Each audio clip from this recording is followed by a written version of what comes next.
Maaf ya. Assalamualaikum. Ya, Assalamualaikum warahmatullahi wabarakatuh. Waalaikumsalam warahmatullahi Terima kasih wabarakatuh. kepada para instruktur yang sudah menyempatkan waktunya untuk hadir di webinar siang hari ini, dan kepada para peserta yang juga sudah menyempatkan waktunya untuk hadir. Saya Monika Zahra sebagai host di webinar siang hari ini, dan juga ada Pak Mugi yang berperan sebagai moderator, dan tentunya ada Ibu Umi Asriningsih yang berperan sebagai presenter pada siang hari ini yang akan menyampaikan materi tentang mengurangi kesenjangan sosial dalam pembelajaran jarak jauh. Untuk mempersingkat waktu, langsung saja saya serahkan kepada moderator untuk memimpin jalannya acara ini. Kepada moderator, saya persilakan. Terima kasih. Assalamualaikum warahmatullahi wabarakatuh. Waalaikumsalam warahmatullahi wabarakatuh.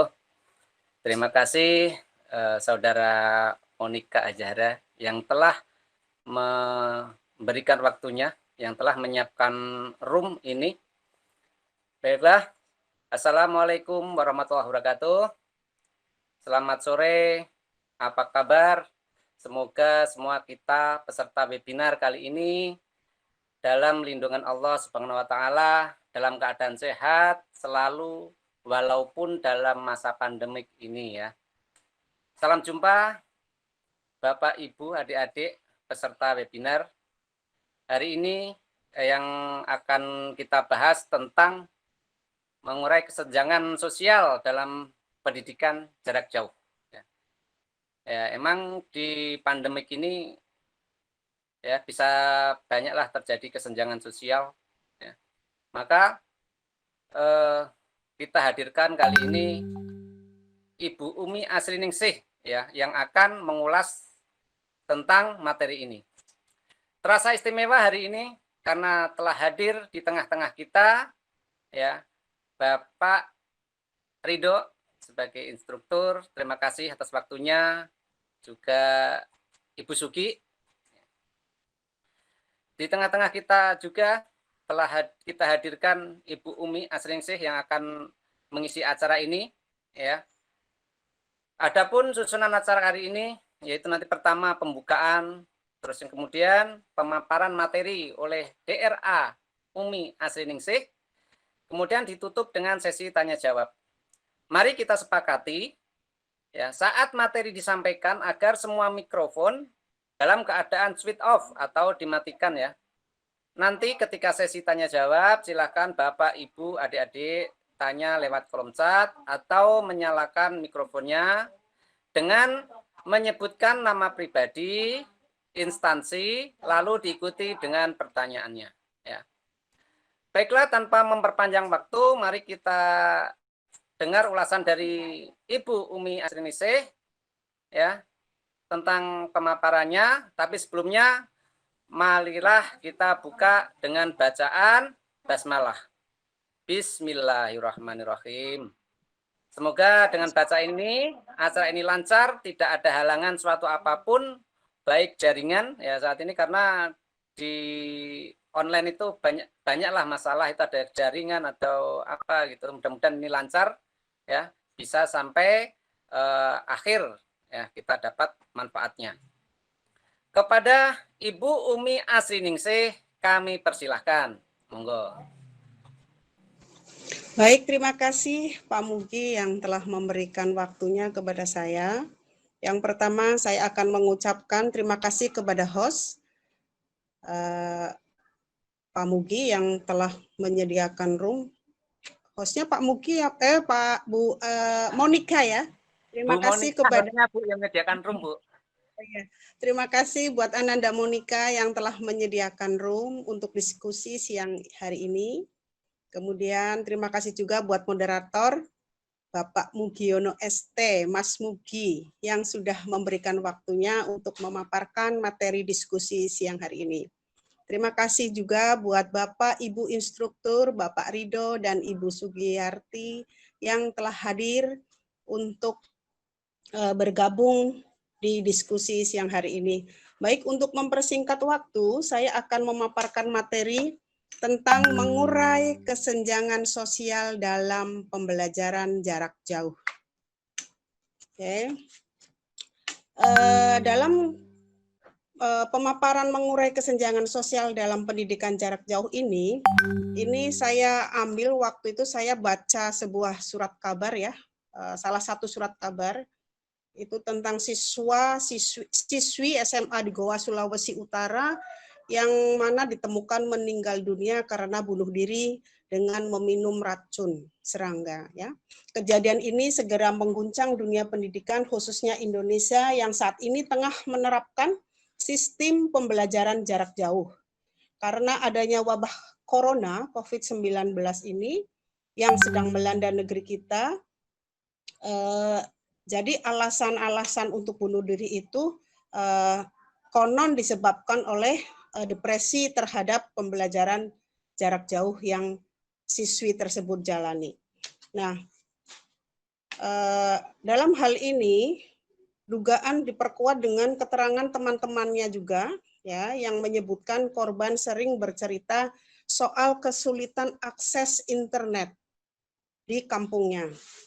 Nah, masalah akses internet itulah yang akhirnya membuat tugas-tugas sekolah korban bertumpuk sehingga korban secara geografis itu memang terletak secara geografis tempat tinggal korban itu ya di wilayah pegunungan dengan akses sinyal telekomunikasi yang kurang baik.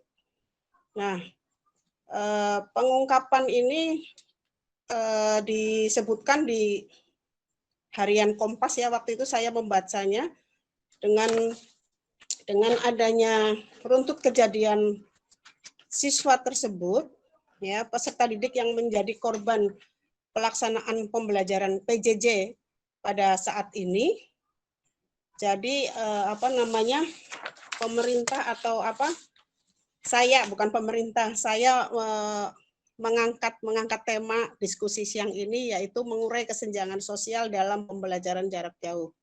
Ya, kedua orang tuanya juga waktu itu karena dianggap sulit menyerap materi ya yang diajarkan gurunya melalui sistem PJJ secara daring, kemudian dia tertekan mungkin akhirnya dia bunuh diri itu ya.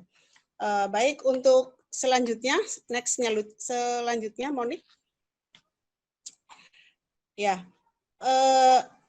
dalam mengurai kesenjangan pembelajaran jarak jauh ini dikarenakan karena pandemi COVID-19 yang belum bisa dikendalikan dan belum diatasi secara baik ya.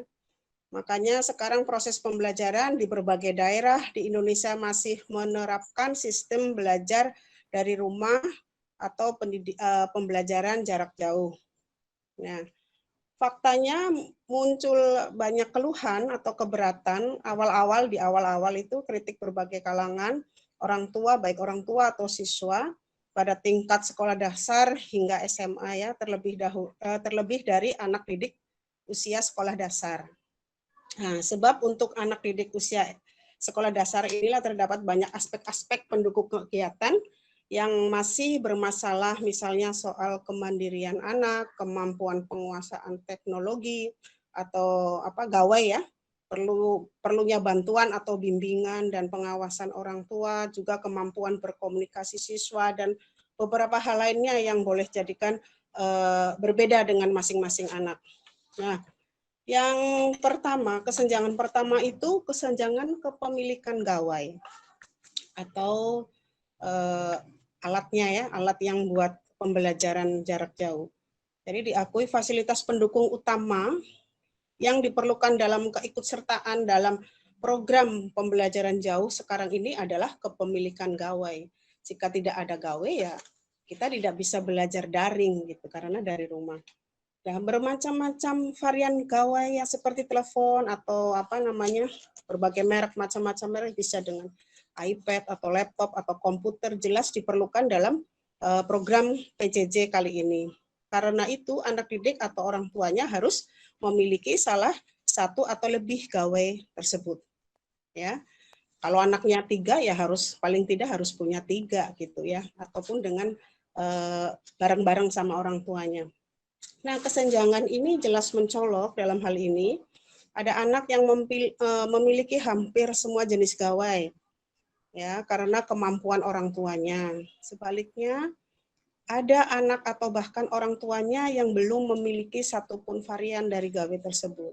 Nah, disinilah kesenjangan pertama itu kesenjangan pemilikan gawe itu sangat terlihat gitu ya. Akibatnya ada anak yang bisa dengan lancar mengikuti program PJJ, namun ada pula anak yang harus kalang kabut meminjam gawe orang tua, kerabat, atau bergantian dengan saudara-saudaranya yang juga harus mengikuti PJJ ketika di rumah mereka hanya ada satu gawe semata. Jadi memang di sini kesenjangan sosial untuk kepemilikan gawe itu ya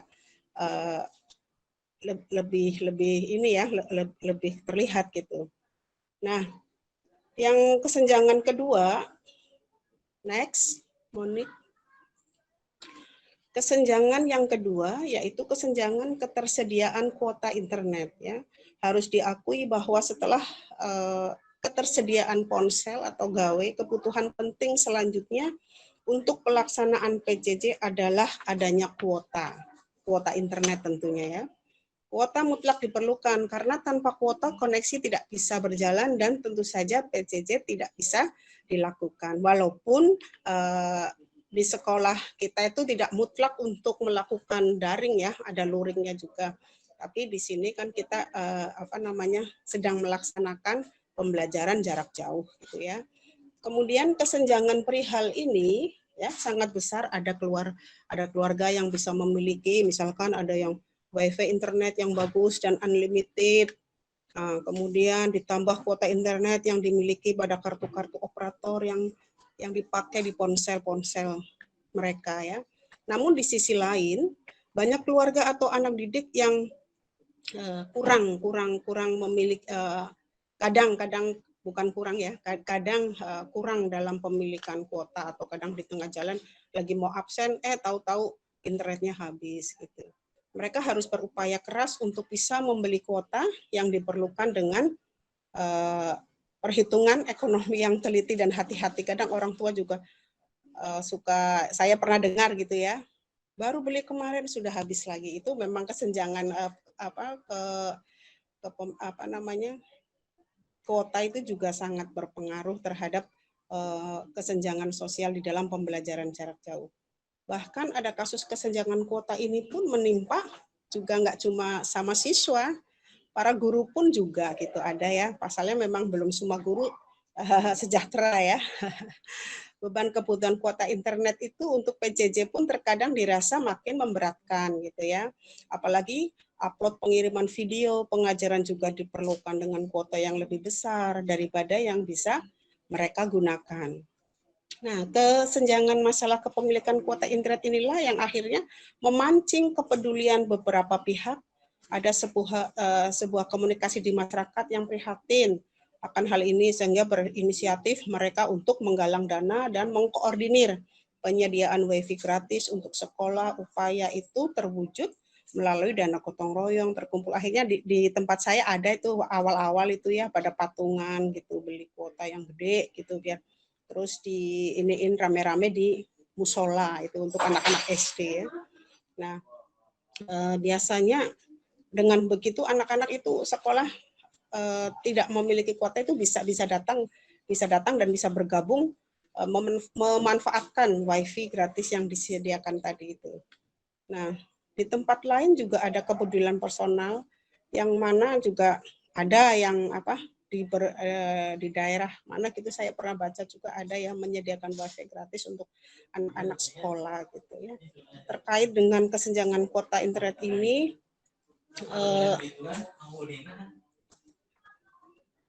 untuk menuntut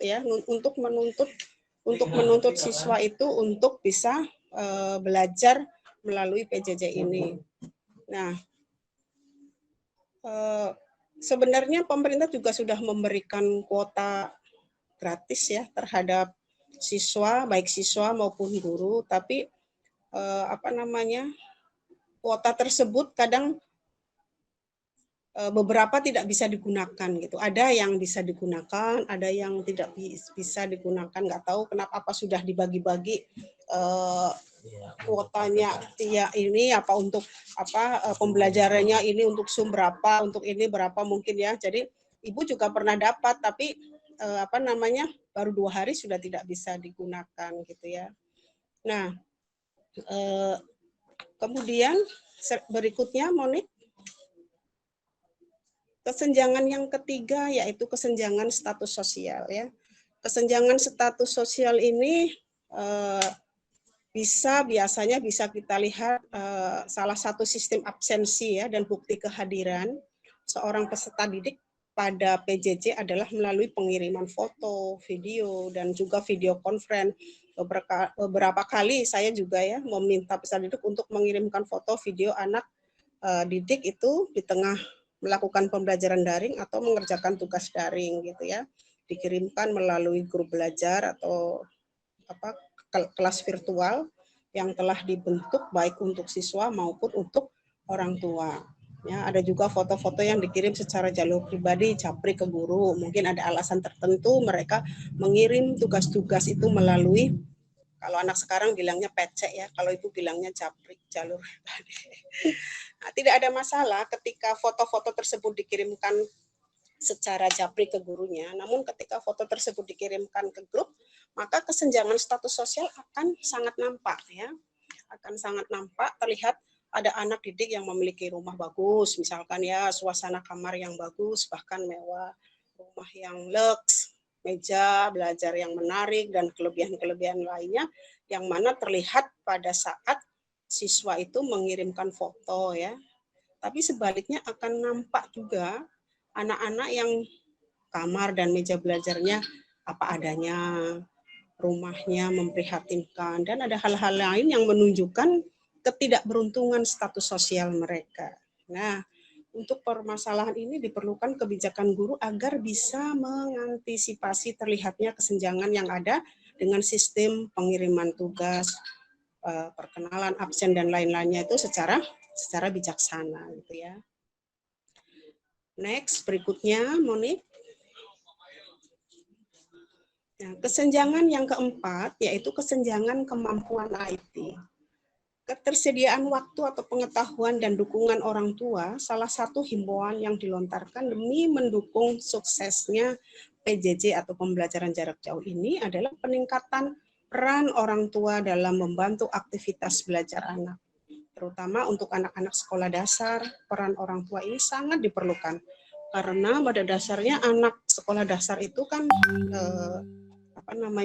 belum mampu secara ini ya. Kalau memang main game sih mereka lebih pinter-pinter, saya aja nggak bisa main game ya. Tapi kalau main game itu jago-jago anak SD juga. Tapi kalau untuk mungkin masalah kemampuan IT untuk penugasan dari guru mungkin ada kendala gitu ya. Makanya di sini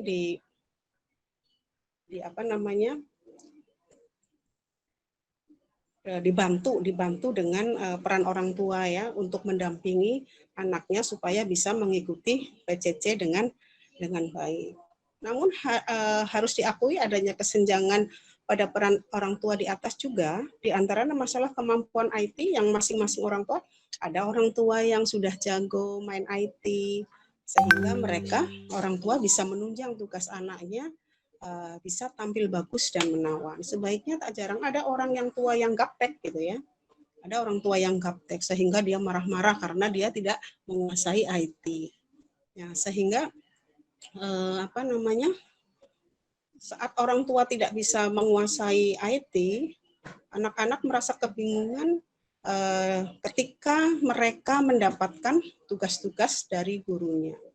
Nah, adaptasi masalah dasar seperti pemakaian platform, ada Google Classroom, ada Zoom Meeting, ada Google Meeting, penyimpanan file melalui Google Drive, itu juga kerap menjadi beban tersendiri bagi orang tua ya, karena belum lagi ketika harus ada tugas pembuatan video maupun foto, kebutuhan untuk mengedit video maupun foto sebagai tugas dari sekolah terkadang memunculkan juga kesenjangan tersendiri ya.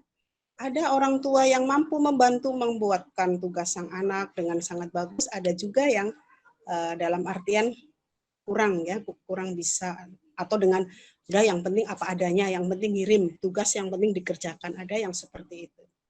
Nah, ketersediaan waktu dan tingkat pengetahuan orang tua juga bisa memunculkan kesenjangan tersendiri ya pada masa pelaksanaan PJJ kali ini.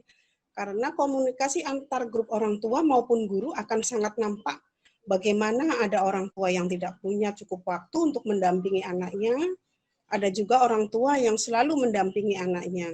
Ada orang tua yang sangat pintar sehingga bisa membantu semua tugas anaknya, banyak juga orang tua yang pas-pasan sehingga harus kalang kabut untuk meminta bantuan tugas anaknya. Jadi tak heran jika di situs-situs internet itu bermunculan bermacam-macam kisi-kisi penyelesaian pembahasan tugas atau kunci jawaban dari tugas yang diberikan guru kepada anak sesuai dengan schedule yang telah ditetapkan ya. Nah, hal itu menunjukkan bahwa tidak cukup penjelasan dan pengajaran dari semua guru ya. Jadi memang kadang siswa atau anak itu bisa mendapatkan jawaban atau apa namanya tugas-tugas ya, tugas-tugas dari gurunya itu dengan mencari di Google gitu ya. Tetapi kan kadang juga mereka tidak tahu sebenarnya apa sih yang di ini ya, sebagian ada yang tahu, ada yang mungkin masih kurang paham gitu ya. Nah, sumber-sumber lain untuk menyelesaikan tugas-tugas itu juga sumber-sumber yang apa namanya bisa membantu anak-anak atau siswa untuk mengerjakan tugas-tugas dari gurunya. Oke, baik Monica. Saya kira cukup ya pemaparan saya pada siang hari ini. Terima kasih atas waktu yang sudah disediakan buat saya. Semoga apa yang sudah saya paparkan apa namanya ada manfaatnya. Terima kasih. Assalamualaikum warahmatullahi wabarakatuh. Waalaikumsalam warahmatullahi wabarakatuh. Luar biasa ya acara ini dan terima kasih Monica yang telah mau membantu ya meng-share PPT-nya yang luar biasa.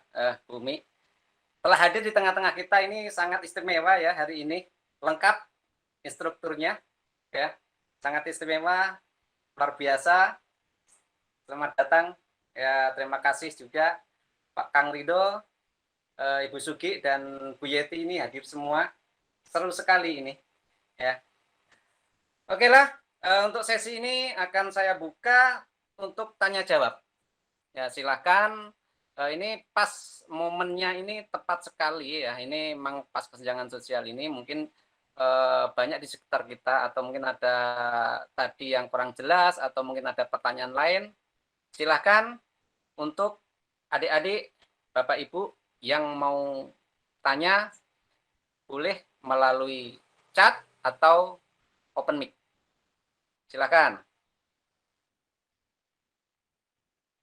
Jangan lama-lama. Ayo.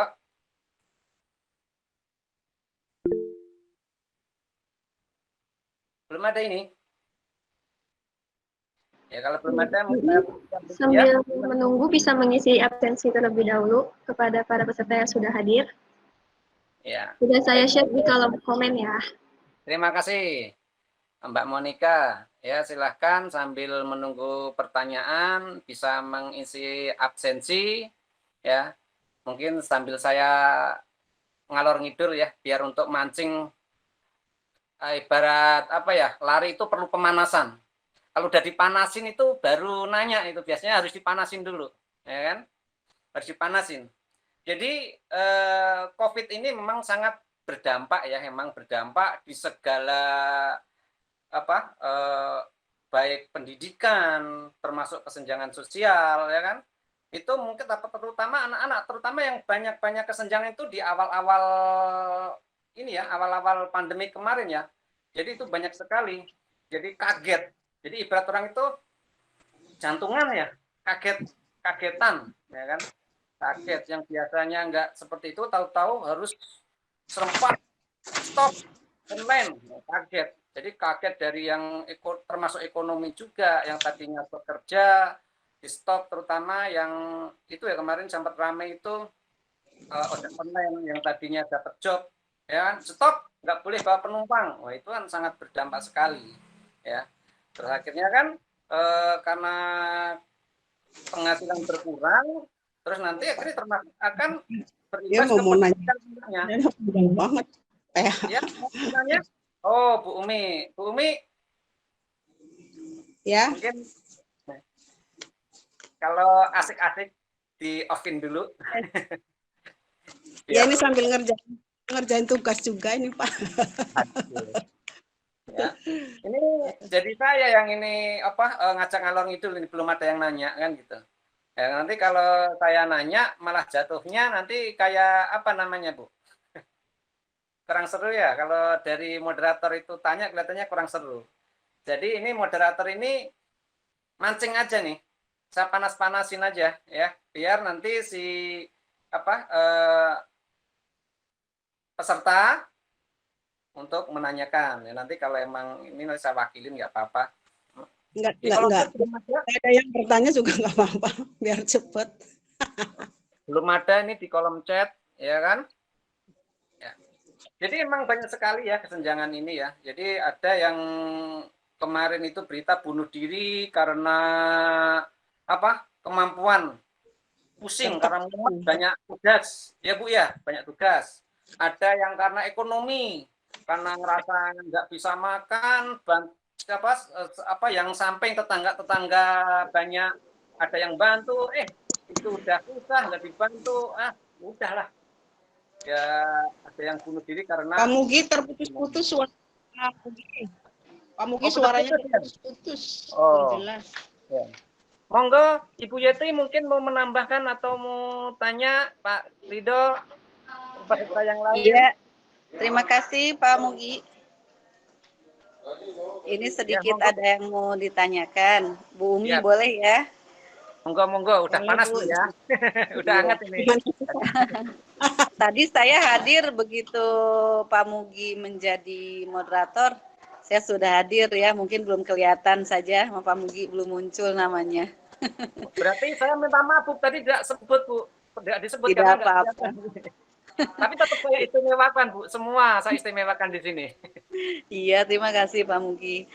Gini Bu Umi, kalau dilihat dari judul itu kan memang sangat kekinian banget ya, berkaitan PJJ, yang dimana ya banyak kasus lah ya, ada kesenjangan, ada masalah di situ.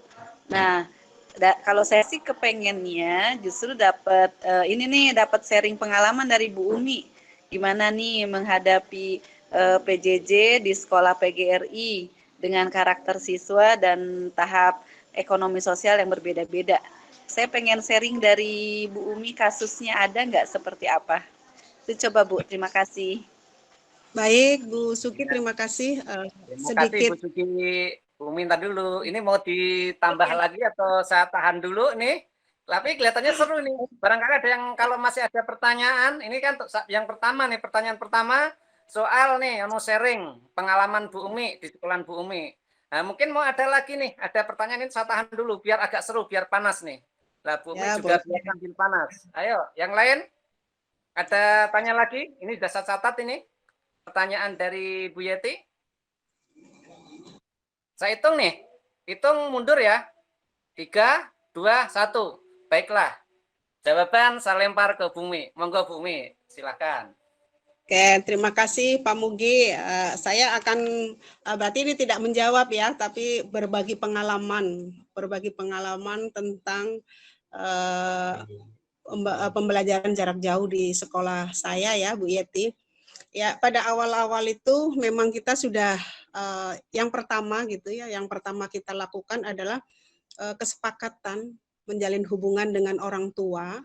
Ya, bagaimana nanti pembelajaran ini secara jarak jauh gitu ya. Jadi kita pihak sekolah dan guru terutama wali kelas itu mengundang orang tua untuk menyampaikan program-program yang akan dilakukan pada pembelajaran jarak jauh ini. Nah, pada awal-awal memang sedikit sih yang tidak suka gitu ya.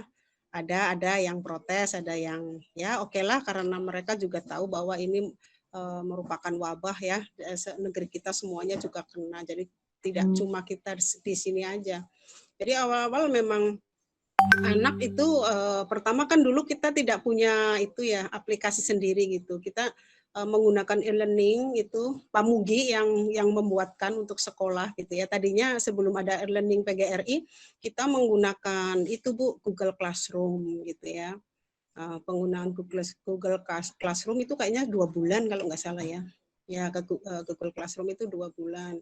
Ya memang anak-anak ada sih sedikit kesenjangan. Yang pertama, gimana sih caranya ini mengerjakan di Google Classroom gitu. Ada yang sudah lihai gitu ya, yang tadi saya sampaikan juga kan kesenjangan kemampuan IT juga tidak semua anak bisa gitu. Nah, setelah semester ini bulan Juli, kemudian kita tidak menggunakan Google Classroom lagi, tapi kita dengan menggunakan e-learning ya, e-learning by Mugi-Z, Mas Mugi yang bikin e-learning. Dan absensi gitu. Absensi awal-awal kita juga guru menyediakan Google Form ya Bu untuk untuk absen gitu ya. Setelah ada e-learning di situ siswa kalau sudah jamnya untuk PJJ, siswa sudah bisa buka e-learning langsung nanti ada notifikasi kalau harus absen dulu gitu. Jadi di situ sudah include, sudah ada absennya, sudah ada pembelajarannya. Nanti guru memberikan materi apa, video ataupun dengan latihan-latihan apa aja, macam-macam lah. Kalau saya senangnya video gitu ya, video. Kemudian nanti anak bisa memberikan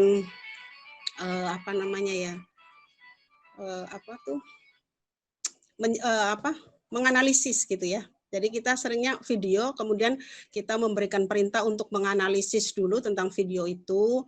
Ya kadang anak juga, Mem, ini caranya buka videonya gimana gitu. Ada anak yang sudah langsung bisa gitu, langsung bisa membuka video. Terus kadang saya disuruh misalkan, coba kalian bikin video seperti ini, bisa nggak berkelompok boleh misalkan. Kalau pas lagi berkelompok juga kadang ada anak, gimana sih cara upload ke YouTube-nya, gimana sih caranya copy. Awal-awal saya juga nggak ngerti gitu, saya juga diajarin guru IT di sini, Pak Ismail yang ngajarin. Iya, awal-awal saya juga nggak bisa gitu, setelah saya bisa gitu, saya terapkan di pembelajaran saya gitu. Tapi memang saya lihat anak itu lebih suka kalau diberi ini ya pembelajaran lewat video gitu, kayaknya mereka lebih senang gitu, ataupun dengan kuisis gitu. Apalagi kalau kuisis itu anak-anak kadang suka, ayo Mem kuisis lagi gitu. Kuisis itu kan saya kasihnya ada gambar-gambar kartun gitu ya, setiap anak gambarnya berbeda-beda, jadi mereka lebih senang gitu, lebih senang dengan pembelajaran lewat kuisis itu. Ya awal-awal banyaklah ininya ya Bu, tapi sekarang ya masih ada anak yang kadang tetap tidak mau absen ataupun tidak mau dengan mengerjakan tugas-tugas itu. Ya tadi alasannya satu, kadang kuota, kemudian gawai, kemudian saya handphonenya saya tidak support Mem katanya. Baik, kalau kamu tidak support, silakan kamu kirim melalui WA, boleh gitu ya. Jadi saya juga tidak kamu harus upload di e-learning gitu, karena tidak kuotanya kurang atau bagaimana, bisanya lewat WA. Ya nggak apa-apa, pokoknya kita yang paling utama adalah memberikan pembelajaran yang bermakna buat siswa. Jadi anak itu, ada perbedaan ya antara PJJ dengan tatap muka. Ternyata memang yang saya tahu memang anak awal-awal sih seneng gitu. Tapi kesini juga ada yang curhat juga, ada yang bilang bosen Mem, ini ya sama ibu juga bosen. Demikian Bu Yeti, kira-kira pengalaman saya di sini seperti itu. Terima kasih. Assalamualaikum warahmatullahi wabarakatuh. Bu Yeti, mungkin dinyalakan dulu Bu. Ya, yang menarik itu kalau saya itu pengen bertanya masalah yang PGRI itu ya, Meet.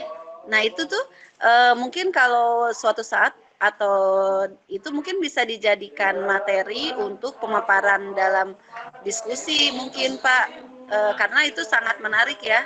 Jadi kita tidak bergantung kepada yang sudah ada seperti Zoom, tapi bisa digunakan sebagai alternatif.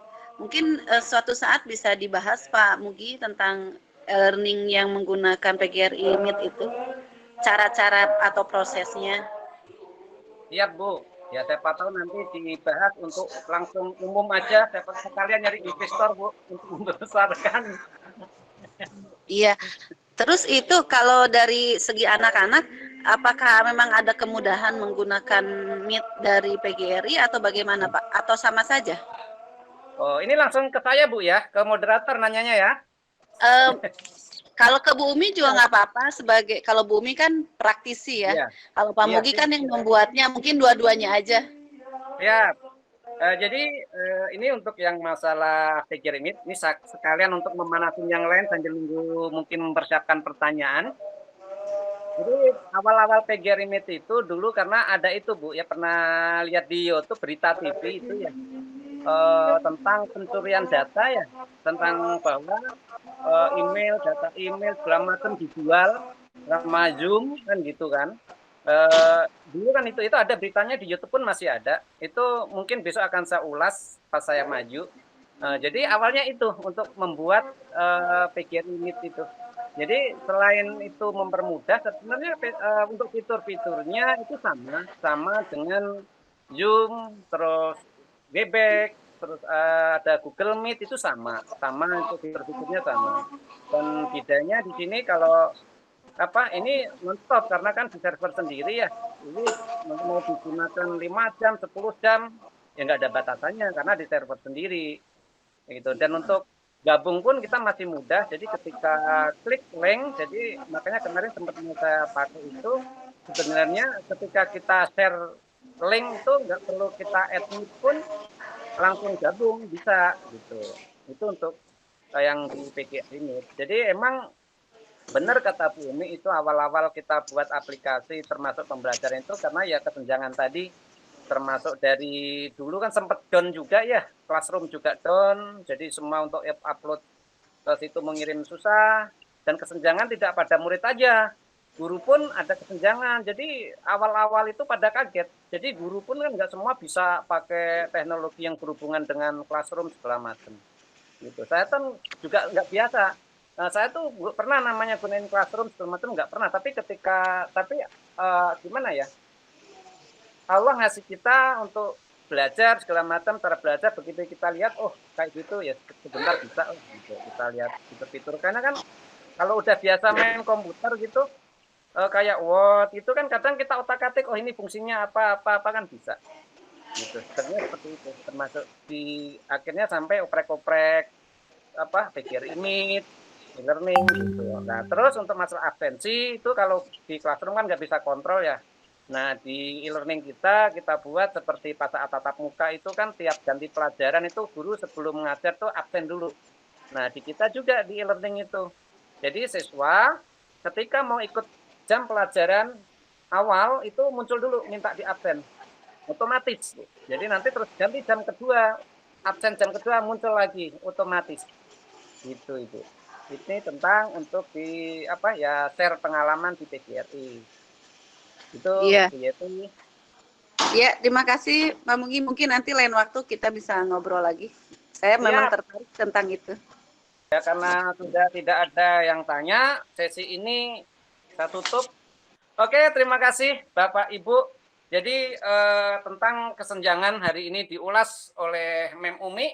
Mungkin Mem Umi mau memberikan lagi sepatah dua kata untuk apa gitu menyemangatin para pesertanya biar termotivasi, biar hilang kesenjangannya atau jalan keluar silahkan. Monggo Bu Umi. Ya, terima kasih Pak Mugi. Mungkin saya akan memberikan simpulannya aja ya terkait dengan adanya berbagai macam permasalahan yang terjadi pada pelaksanaan sistem PJJ seperti yang telah kita jalani saat ini ya, yang tadi sudah saya paparkan di atas. Maka peran sekolah dalam membantu siswa yang mengalami kesenjangan maupun masalah mental akibat PJJ itu dalam hal ini berlangsung cukup lama sehingga kita sebagai guru harus meningkatkan ya pendekatan khususnya wali kelas dan guru bimbingan konseling atau guru BK ya bisa ditingkatkan perannya sebagai memiliki fungsi yang sangat strategis dalam masalah ini. Saya kira cukup dari saya tentang pemaparan tema siang hari ini mengenai kesenjangan ya, kesenjangan mengurai kesenjangan sosial dalam pembelajaran jarak jauh. Terima kasih Pak Mugi. Assalamualaikum warahmatullahi wabarakatuh.